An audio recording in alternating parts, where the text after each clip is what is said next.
Assalamualaikum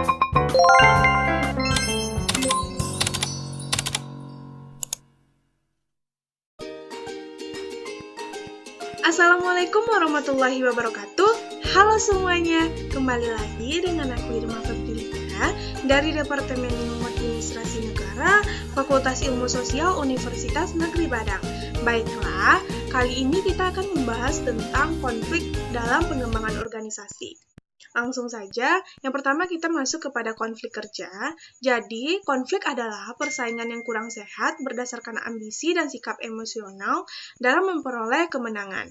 Konflik akan menimbulkan ketegangan, konfrontasi, perkelahian, dan frustasi jika tidak dapat diselesaikan. Bentuk konflik, jadi bentuk konflik itu ada 3. Yang pertama, konflik fungsional adalah sebuah konfrontasi di antara kelompok yang menambah keuntungan kinerja perusahaan.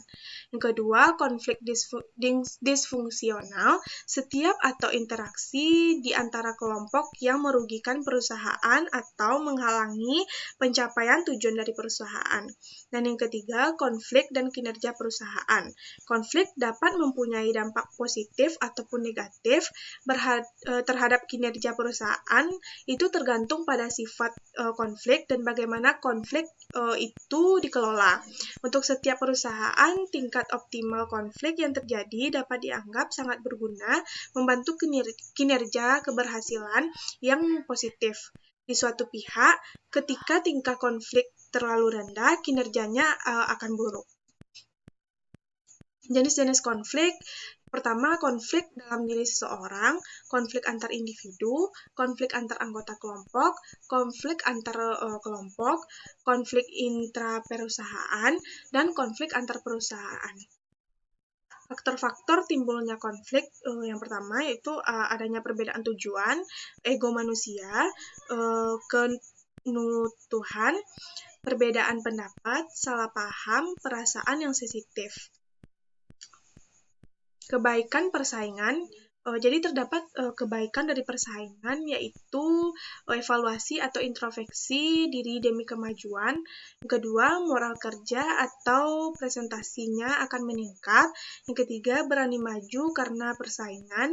Dan yang keempat, memotivasi dinamika organisasi dan karyawan.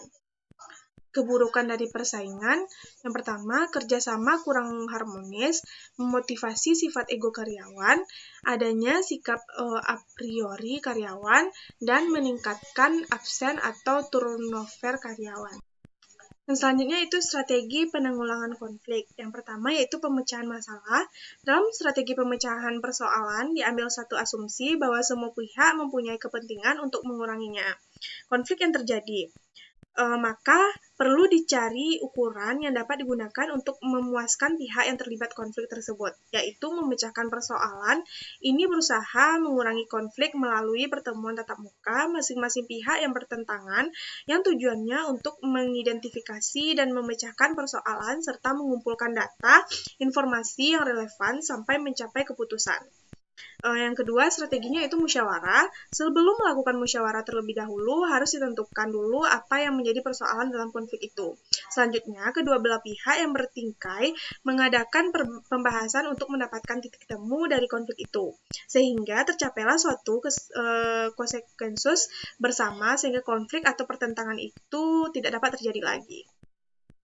Faktor-faktor timbulnya konflik. Yang pertama, subordinasi kepentingan dan tujuan, mencari lawan yang sama, peningkatan interaksi dan komunikasi, latihan kepekaan, dan akomodasi. Baiklah, hanya itu yang dapat saya sampaikan. Terima kasih atas segala perhatiannya dan mohon maaf atas segala kekurangannya. Assalamualaikum warahmatullahi wabarakatuh.